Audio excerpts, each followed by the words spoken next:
on some level, it just kind of feels like a futile move, a move that, all right, things aren't going well. Someone has to be held accountable at this point, but the season's too far gone for it to make any sort of a difference anyway. They're 13 games under 500. They're 9.5 out of the wild card, and honestly, the roster simply is not good enough.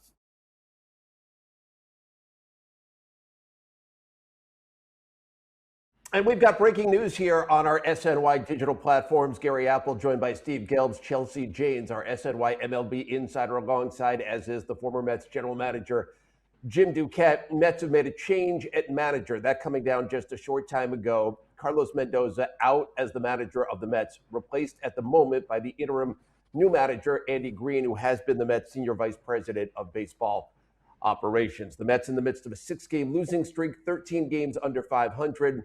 And it precipitated the move that has just come down a short time ago. Steve, I'm going to begin with you. Are you surprised this happened on this morning? Did you see any sign that this was coming down specifically today? I heard a little bit of rumbling last night that maybe something could be brewing, but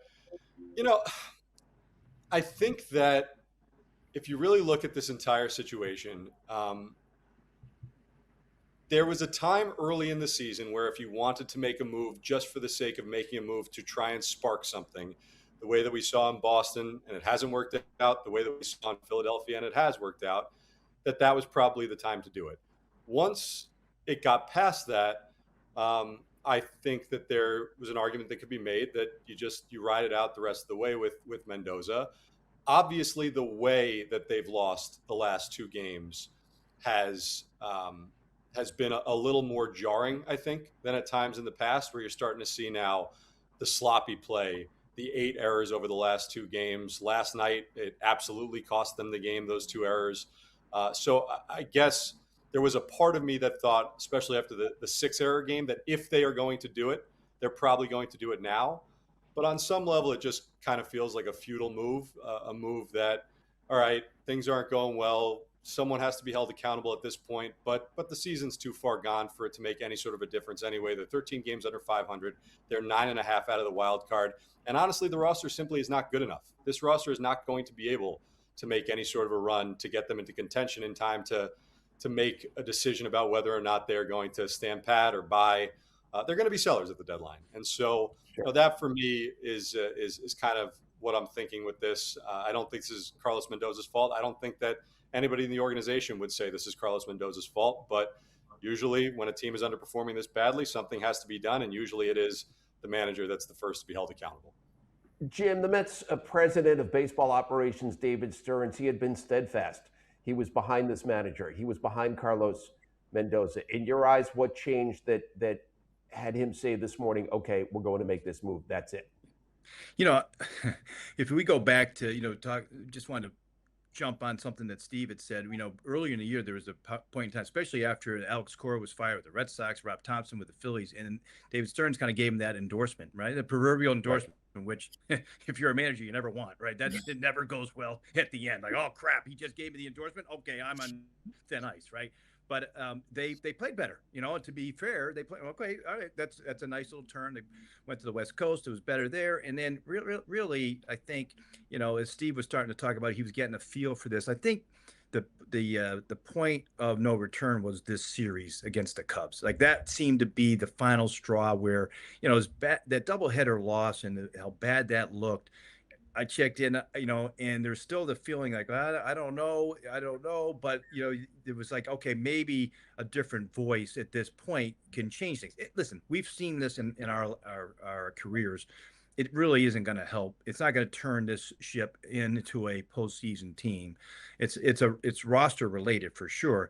But at some point, you're in the front office and you see this continuing to go in this direction. You feel like you have to do something. I've said this before with hitting coaches, managers. I've done, unfortunately, in-season moves on both. It's more eyewash than anything else. It really doesn't fix the problem. It just kind of, okay, we're going to start from scratch and try to move forward from that point. And unfortunately, Carlos Mendoza is the guy who ends up having to suffer from this. But if you're David Stearns and you're in the front office, you realize you're now on the clock.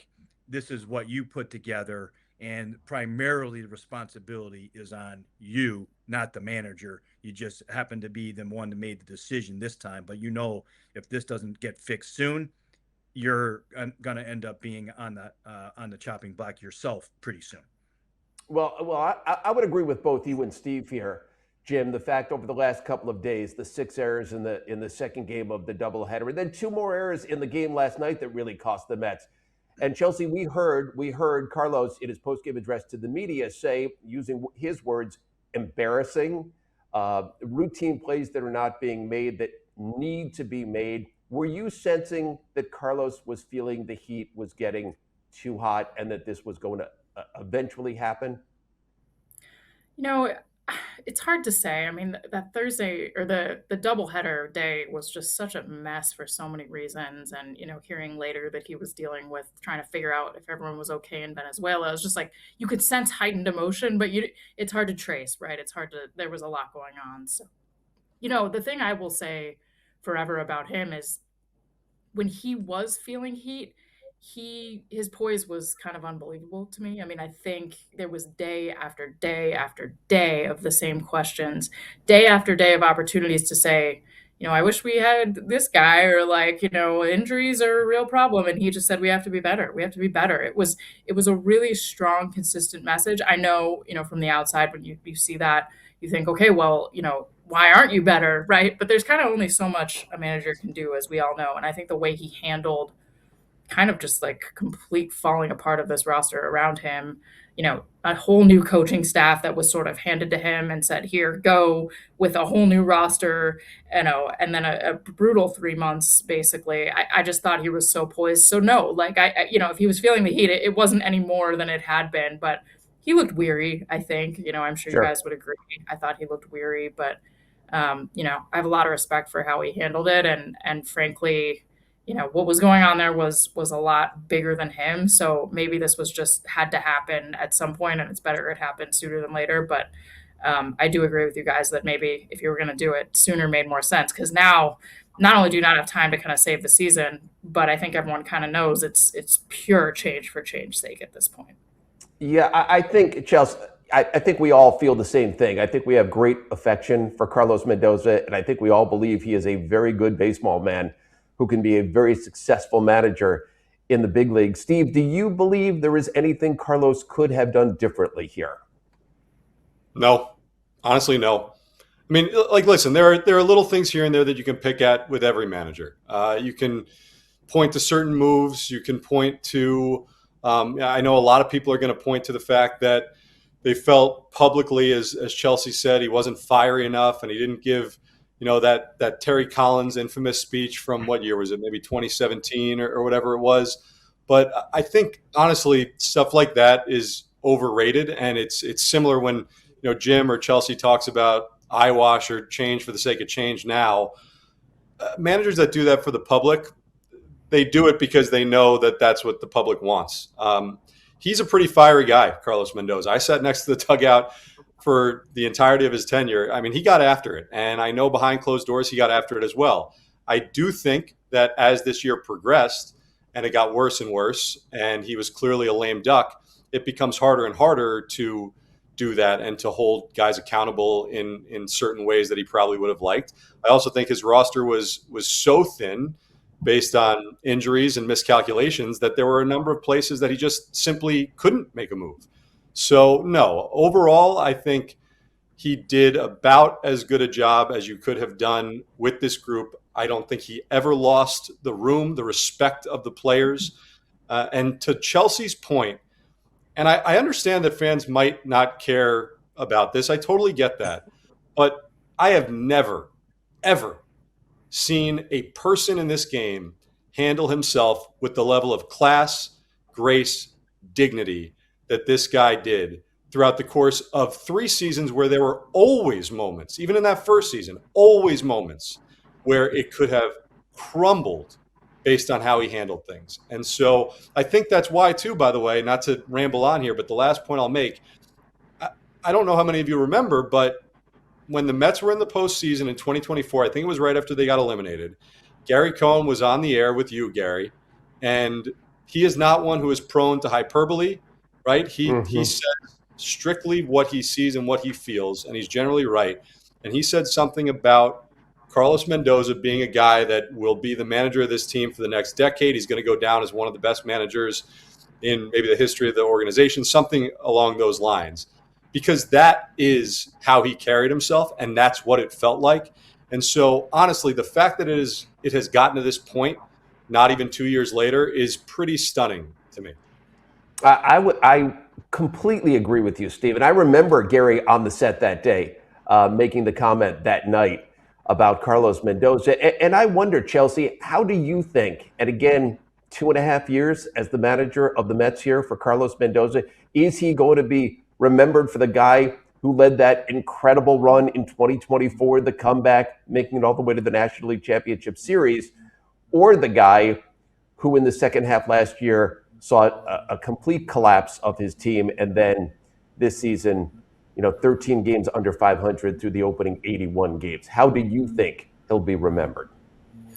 Yeah, I think for what it's worth, I think within the organization, he'll be remembered as someone who just took the fall, who probably should have, who deserved better, and probably wasn't the reason for the collapse or, what happened this year.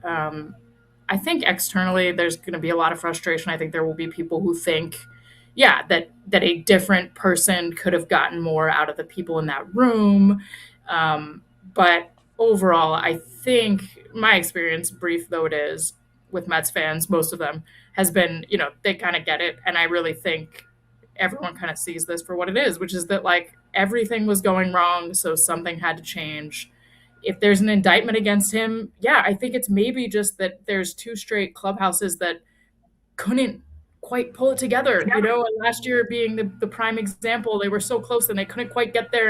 And does one more, screaming match with an umpire do that? I don't know. I don't know. But there's definitely some voids there in terms of fire and stuff in that clubhouse. I don't think that's him. I think he's had to deal with a lot of new faces. So, and I think people get that. And I think, his legacy will be determined too by what happens next, right? I mean, I think we'll see what this roster is. We'll see how flawed it really is over the next few months, and that'll help inform kind of the job he did. But, I think he should be remembered as someone who handled themselves really well with a lot of challenges and a tough place to manage, never lost his cool, treated everyone with respect, and I don't think was responsible for what happened this year. Jim, how does this change the equation, the president of baseball operations, the general manager relationship to the manager here? Because Carlos Mendoza was somebody that David Stearns brought in. It was his guy. And I think we could all agree that was one of the reasons he tried to stick with Mendy as long as he did here, but the heat became just too hot here. How does this change things now for David Stearns? I know he's going internally. The organization is going internally. Andy Green, who has been vice president of baseball development. But how does this change things for David Stearns specifically? Well, I think you bring up a good point, because there aren't many times where as a GM or president of baseball operations that you get multiple opportunities to hire a manager and still stay on the job yourself. Now, there are rare instances and cases around the game. Out in San Diego, AJ Preller, I think, has gone through 5 different managers out there, including Andy Green. And so, I think when you kind of look at whether, I think Andy is more on an interim basis, at least what it sounds like, for the rest of this year, and then they go through a full search and go out and try to find, maybe Andy is a part of this if that works with his family. But I think a big part of this with David Stearns is if you're given a chance to hire another guy, and that's still, I think, debatable at this point, but let's assume that you are, and you're going into some uncertainty in the labor scenes. There's a lot going on outside of your organization that might determine, whether you're back or not. But let's assume he is back, he's here for another year or so, you better make sure that this next hire is right. You went all in on this guy and on Carlos Mendoza, and listen, by all accounts, this was going to be a good one. To Gary Cohen's point, like Carlos Mendoza, if you put a big bet on whether he was going to be here for a long period of time, the answer would be yes. So I think that moving forward, I think there was a cautionary tale this winter when he wasn't involved with any of the hiring of the coaches. That never goes well as a manager. Like Sure. you're on notice, like you didn't get a chance to hire any of these coaches. Like, okay, that's a bad. First off, it's a bad look. Second of all, it's never a good sign for your own job security. So with David, though, like this is mostly roster related. And if you don't look yourself in the mirror and acknowledge that, which I'm sure he will, but realize that the starting pitching's been a disaster.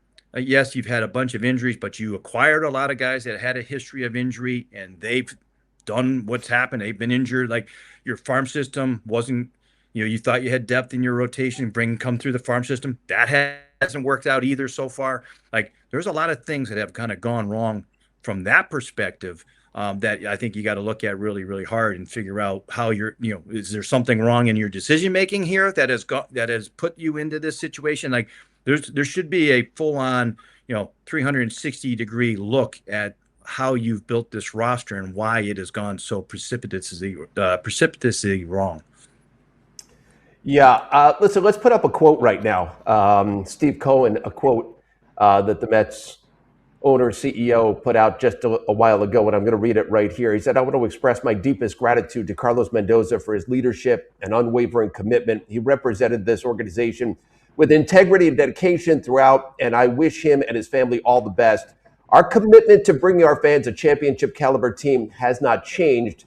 There is no sugarcoating it. This season has been a disappointment, and our fans deserve better than what we've delivered." So that quote coming out from the Mets owner, CEO Steve Cohen, just a short time ago. I do want to go back to something that you said, Jim, a moment ago, is that Mendy was not involved with the hiring of the coaches this past offseason, and it was pretty much an entirely new coaching staff. I remember in spring training, we had a chance to visit with Carlos quite a bit, asked him about the new coaching staff, and he said, well, everything's great, but talk to me after our first 4-game losing streak. And not only did they have a 4-game losing streak, they're in the midst of a 6-game losing streak now, and they had a 12-game losing streak earlier in the season. So the fact, Steve, that he did not have a contract beyond this year, a new coaching staff, and that sort of sentiment, did it set up what we've ultimately gotten to at this very moment? Yes, no doubt. And I do think as well, you talked about, or one of you talked about the fact that David Stearns has to kind of take a 360 look, and probably will. And the one thing that I will say about David Stearns is that he is not somebody who has an inability to admit fault and figure out what went wrong. Like he is reflective, and he does understand that, okay, there are some things that I have to probably look at here. He's not as stubborn as some executives are, or that people may believe. The one thing that I do think they need to take a good hard look at is how much is too much change at one time. This is a game that, and the Mets aren't the only one, that has gone so far away from the human element and so far into the numbers and the algorithms and what the computer is going to spit out. And I think with this team in general this offseason, I think that they obviously thought last year's team underachieved and was deficient in a lot of areas and needed change. But instead of gradually doing that, gradually bringing in a few new players and maybe maintaining a coaching staff, or getting rid of the coaching staff and keeping a core of players and trying to alter that, to have an entirely new roster and an entirely new coaching staff in this city under this scrutiny, with a fan base that was always going to be skeptical at minimum and angry at maximum about what happened with so many of their favorite players this offseason, it really was a recipe for disaster if this team didn't get off to a hot start. And I think it was always probably too much to ask for this team to get off to a hot start, because even though this is a game that relies on a lot of individual contributions, chemistry matters. And it was impossible to get that kind of meshing across the board early on this year based on how much change there was. So yes, to answer your question, Gary, the coaching staff, yes, but the coaching staff plus the change in roster made it almost an impossible task for anybody to hit the ground running with, in my opinion. So when they traded David Peterson a couple of nights ago, I think the sentiment was this is not necessarily raising the white flag. Chelsea, is this raising the white flag? I think so. I think if they had done it, when the Phillies did it, no, I think it's change with an eye towards trying to make something happen. Even then, I think it would have been change for change's sake, but you're doing it because there's time. There's not time now. And, to your point about all the change, and when we talk about chemistry, I think people hear that and think, well, then something must have been off in the clubhouse. And okay, that is a Mendoza issue, right? No, I just think it was a bunch of new guys who didn't know. There was kind of no soul existing there, right? Lindor and Soto, they're great players, but with a million new guys around them, they were injured early, a whole new coaching staff. It's not like everybody didn't like each other, didn't get along, but it felt like a group that had no history together. So when things started going poorly, what do you draw on? You look around the room and say, wait, are we good or are we bad? Like, what are we? And they were bad, So, and I think, it goes back to Mendoza. He handled all that, I think, fairly well. I don't know what you guys have heard, but talking to his coaches, there was never a point where they were like, oh man, I think he's got to go. I mean, and coaches do backstab managers. That happens, right? Right. Didn't happen here. There was a ton of respect. I think he incorporated those voices really well. They were fighting for every little matchup, even in these games when it felt hopeless. So, I just think to your point, like, it was a lot of change, and the change now is too late. Now there's no more settling. Like, now you've unsettled everything again. So there's got to be a pretty clear vision, I think, of what you want this to be. And I don't know how you implement anything before the end of the season and this off season. And even in this off season, I think there's going to be a lot coming. So just a franchise that's kind of in I don't even know the word. It's not like tumult. Like, I don't think people are yelling at each other, but there's just a lot of things they have to figure out, and they have to figure out who they are, Carlos Mendoza or not. And Gary, can I just put up another? Gary, can I was just going to say for a second. You go ahead, Steve. Yeah, just really fast to piggyback off two things that Chelsea just said, because I think she was spot on. First of all, talking about the coaches and never losing those coaches, I'm getting text messages in real time from coaches on the staff that got fired that are saying similar things. Like, everybody that worked with Mendy had a ton of respect for him. So that's the first thing. The second thing, though, to your point about this not being a clubhouse of like bad guys or a chemistry issue based on the manager, just being people without a shared history. It's really interesting because I was talking to Michael Conforto yesterday, just catching up with him. He's one of the all-time great guys in this game, and we've had a history, obviously, with the Mets. And he said something that really stuck with me, where he goes, I don't know anybody over there. I really don't. I don't know what's going on. But I will say this, in this city, because I've been through it, if you get off to a bad start, it takes a really tight-knit group to come together and push through that because of how hard it is.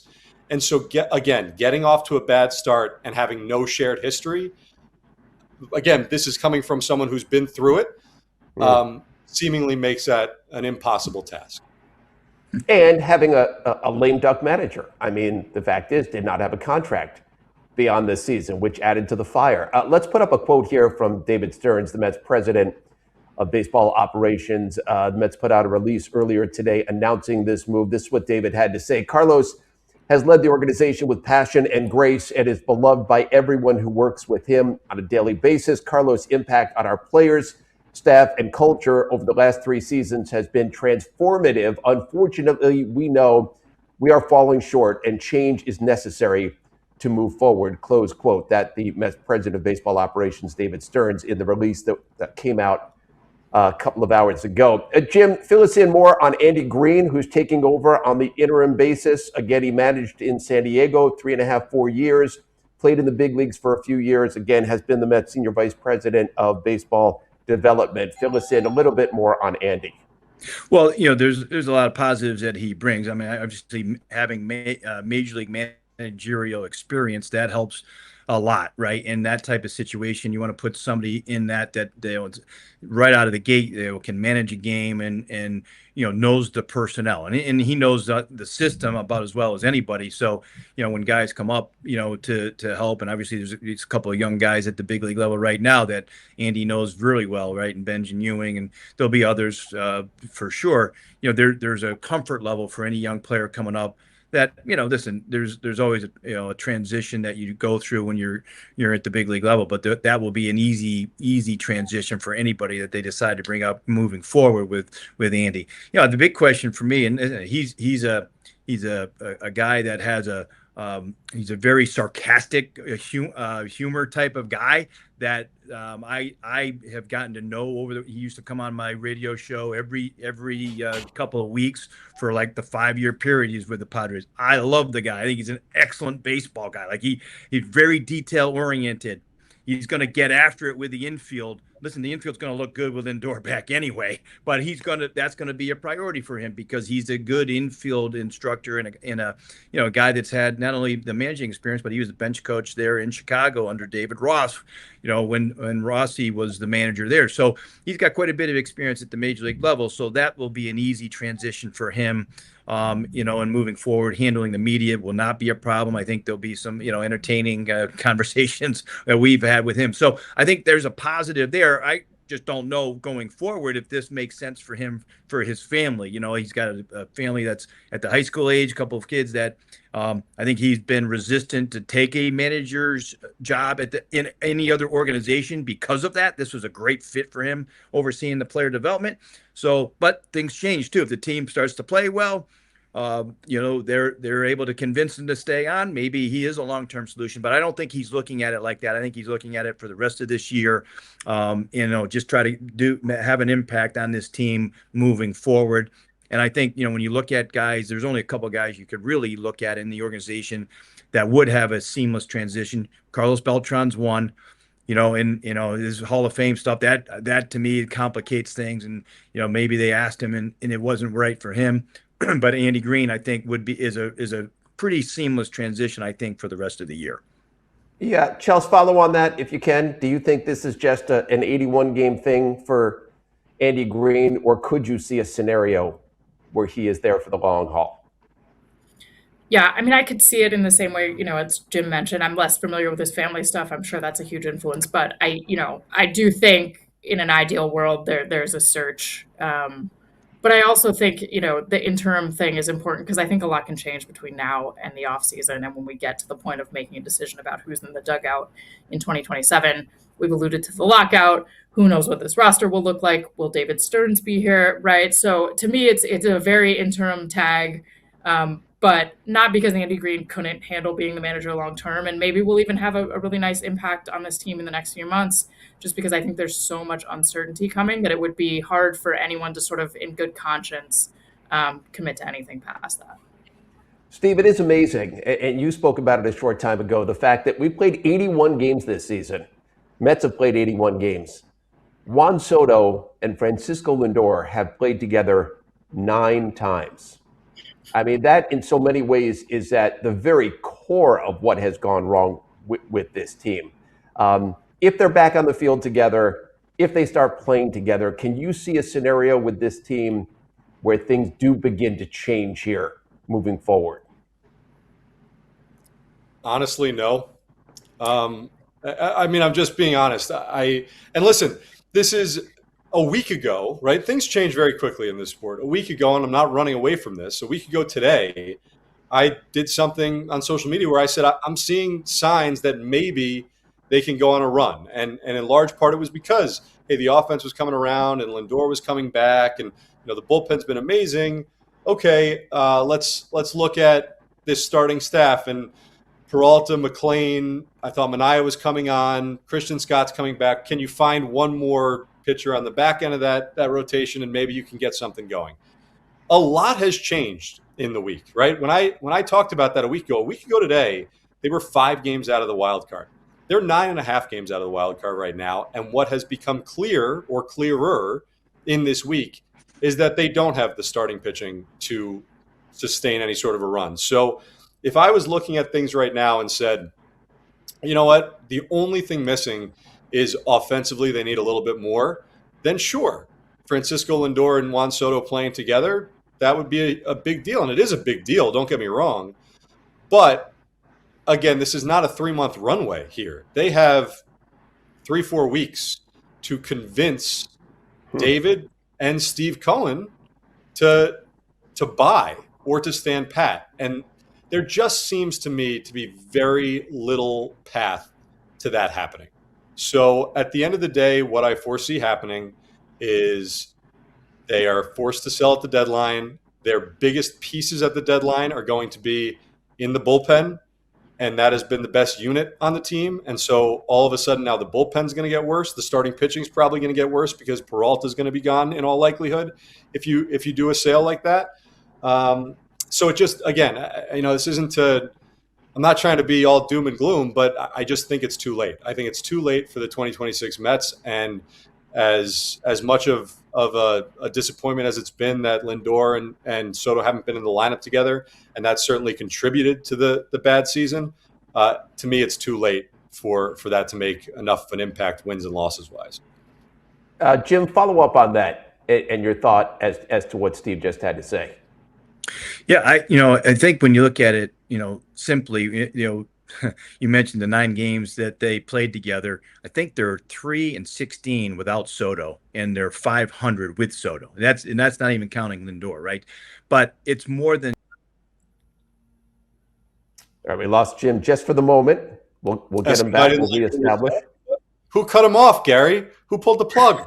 I assure you it wasn't me, Gelbster.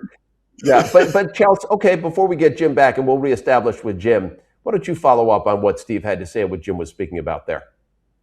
Yeah, I mean, I could see the Mets getting better purely because it's over, in a lot of people's mind. It's one of those things like you lift the pressure, you lift the whatever it was, and everybody plays loose and it looks better. I fully expect that to happen. Not better enough to matter, but I think it'll be important to sort of correct mentally for just the sense of relief that comes when you kind of realize, okay, this isn't going to be what we thought, and we can stop trying to make it that. So, I expect them to be a little bit better, but Lindor and Soto will help. But, I know no one cares about this, but in DC, there was a Nats super team one year that looked awesome on paper, and everyone got hurt. Never could quite sync up. And even when they did come back, it took a while for guys to get going. Like, it could take a bit for Lindor too. So, counting on him to fix it, I think was never, I don't think anyone was, but I certainly don't think it's going to make that big a difference just because, like Steve said, the rotation is just not good enough. And you can't, Lindor can't help you if you're down 5 in the first every night like they have been. And they've got bigger issues, I guess. Yeah, listen, even Carlos Mendoza a few days ago said it's all about the pitching. And we've known that. That's what baseball's built on. You've got to have a reliable staff. And everybody has injuries across the game. I mean, that is not something that is specific to the Mets. It's how you deal with those injuries. And I think they thought they had plenty of depth in the rotation when they came out of spring training, but guys have regressed. We have not seen the sort of development that Jonah Tong we thought we were going to see from. Listen, Christian Scott has been a great bounce back story. Nolan McLean has been up and down. But is that the focus here, Jim, now that we've reestablished with you? Must they go out here and get starting pitching, reliable, veteran, established starting pitching to build this organization on? No, I think that's going to have to be a necessity for sure. I think, going into this year, they thought they had enough with adding Peralta, some of the development of the guys they had internally, and then, the back end guys coming up through the system that were going to be ready whenever they needed to. They just reached down and grabbed one of those guys, right? And, the health of Scott, all of that. And that's gone, unfortunately gone backwards overall. So, yeah, I mean, I think, you start there. They underestimated, the depth in the starting pitching. They're not the only team across the league, but again, just specifically with the Mets, that is number one goal this winter. So, yeah, I think, listen, we saw this happen in 23. I know David Stearns wasn't here, but they had high expectations. They pulled the plug quickly. They reset, and they went back out in the wintertime. They made a wholesale number of changes, and then all of a sudden in 24 it worked. I think that's the task that they have moving forward is they're not coming back from this. So go and there's 15 teams right now that need bullpen help. you can get a lot. And listen, you got to consider everyone in that bullpen, but even somebody like Luke Weaver, even though he's under control for next year, you could get a lot for Luke Weaver, and you should be able to go out and find a similar guy next year, like guys like that should, and I think you're going to see, a number of different pitchers on the market, ones that are doing well, which, obviously in the short term is going to have the team in terms of wins and losses struggle here going down the stretch. But I think that's the task here in just start moving forward and trying to get some pieces to help that major league club. But I think they got a full all-out blitz for starting pitchers this winter to add to what's there internally. But I mean, you have a lot of guys that are not going to be here, or free agents too. So I think that's the aspect that they're going to have to look at hard. I've got to say, Luke Weaver has, and the bullpen as a whole has been the one bright spot and consistent spot on this team. Luke Weaver, 22 consecutive scoreless innings now, over 20 appearances. He has been amazing to watch. Devin Williams, I think the ERA is not indicative of the terrific job that he has done. But I want to move to the owner here, Steve Cohen. And Steve Gelbs, I'm going to address this to you because in many ways, to me, Carlos Mendoza was sort of the buffer zone between the owner and the president of baseball operations, David Stearns.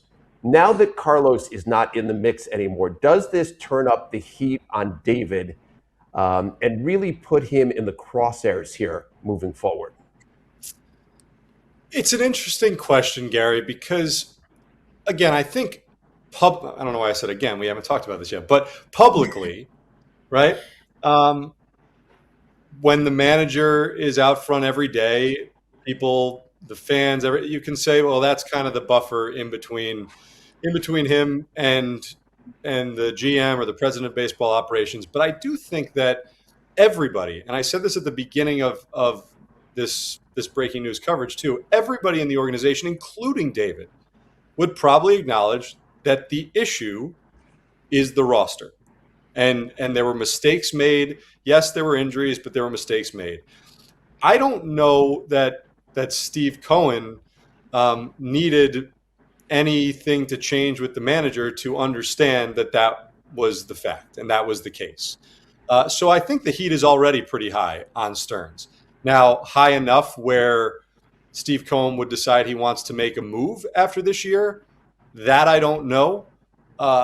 My guess, my feel is still that David gets one more shot at this, but I also think there are 81 games to go, and let's see what continues to happen. It's gotten very ugly here as of late.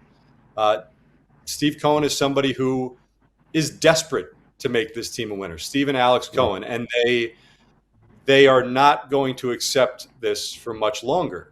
They also, Steve has been very public about this, pursued David and thought about David for a long time. And they gave him a lucrative deal because they thought he was the right guy. And I'll tell you that they were not the only ones. Everybody in the league that you talked to talked about how smart this guy was and how he was going to be the one that turned this organization around. So I think that Steve would like to give him one more shot to figure this out. But again, it has gotten so ugly that I don't think anything would surprise me at this point, either way, moving forward. Chelsea, what about you? Do you agree with Steve on that? Yeah, nothing would surprise me. I will say, as someone who was sort of new to the Steve Cohen experience this year, I found him to be more patient than I expected. Given his history, given what I know of his care for this team. I think he is very calculated in how he thinks about these decisions, which means two things to me. One, I think he's already been more patient with David Stearns than some owners would be, right? I mean, missing the playoffs once with a payroll this big is kind of a problem. Now it's going to be twice. That's kind of crazy if you think about it in the grand scheme of things. Yeah. But it also means that I think he's probably identified some of the things that David Stearns does that maybe aren't fitting here. And to me, to be honest, the one disconnect that keeps standing out to me in terms of the Stearns-Cohen relationship and just sort of the Stearns as Mets Pobo situation is when you look at big market teams, the thing they do because they are in big markets is they spend on pitching. They bulletproof themselves against what they know is coming on the pitching side. Look at the Dodgers. Look at the Yankees. I mean, Max Fried, they went and gave him 8 years, I think. No one wanted to give him 8 years, but you got to give him 8 years to get the first 4 years. And look where they are. Their rotation is as good as anyone, and they might go get Scooble. Like the Phillies even, traded for Jesus Luzardo before there was a spot for him because they knew it was coming. And I think that if you're Steve Cohen, the thing the Mets don't do and haven't done is bulletproof their rotation as much as they can because they haven't been willing to go long on contracts. And I think that we know is a David Stearns philosophy that worked great in Milwaukee. I think it's going to have to change here. And whether that can change, whether Steve Cohen says we got to buy pitching and it changes for that reason, or whether it changes because of lesson learned, or whether it changes in that he can't be the GM here. I don't know how you win without doing that here. And I am curious if Steve Cohen eventually comes to that conclusion and what that means for David Stearns. That's a really good point, Chelsea. And I've got to tell you, when Juan Soto, and I'm going to go back a few years here, when Juan Soto was being traded to the San Diego Padres, and there were a bunch of teams that showed interest, I remember standing with our colleague, Jerry Blevins, and I said, well, I'm not sure I want to give up that prospect or that prospect. And he said, I don't want to hear about prospects. I want proven major league talent. And that really has stuck with me. And I believe that to be the case, especially when you've got an owner like Steve Cohen, with a pocketbook. You don't have to be frugal. You shop wherever you want to shop. Go out and get the biggest names in the game. And so I think it's going to be interesting to see the way that does play out here moving forward. Jim, I want to ask you about potential candidates here in the long term. If Andy Green does not stay on past this season, Carlos Beltran is somebody who had the job for a very short time, and then the scandal down in Houston ended that. Cora in Boston is somebody who's pretty respected as a good manager in the game. How could you see that playing out here moving forward? Yeah, I think it's a good question. I think when you look at Carlos Beltran, I think he is the best internal candidate. He's got a lot going for him. Obviously, it didn't go well the first time, but I wouldn't be surprised if that is the leading candidate as you get through his Hall of Fame, summer and through the ceremony there in Cooperstown and all of that. He obviously, has the credentials on that part of it. There would be a little bit of a growing, learning curve in that particular situation when it comes to managing the game. But, we've seen that in other organizations too. You can support him with a bench coach that has experience. Maybe, Andy Green would be an excellent bench coach, on that side with Carlos at the helm as the manager. I think he's would be the number one kind of inside track guy. I think you're going to hear a lot about Alex Cora, whether, and he, has the experience. Obviously, he has a World Series title there. It's not always easy bringing in somebody from the outside. I know, from the Philly side of things, Dave Dombrowski down there has a high degree of faith and loves him and already made him an offer once. I think you might have some competition with the Phillies in that regard. So I think those are the two kind of leading candidates as you look ahead, and Andy Green. And if I was looking at this from a standpoint of trying to hire, I think I would rather hire somebody internally that's familiar with the roster if everything was equal. All right, guys, that is going to wrap up our breaking news coverage right now. Once again, Carlos Mendoza out as the manager of the Mets, Andy Green in as the interim manager. David Stearns going to address the media later this afternoon. We will have that for you. And then, of course, our pregame coverage getting underway as the Mets begin a 3-game series with the Philadelphia Phillies tonight, beginning at 6:30. That's it for Steve Gelbs, Chelsea Janes, Jim Duquette. I'm Gary Apple. We thank you for joining us, and we'll see you later. So long.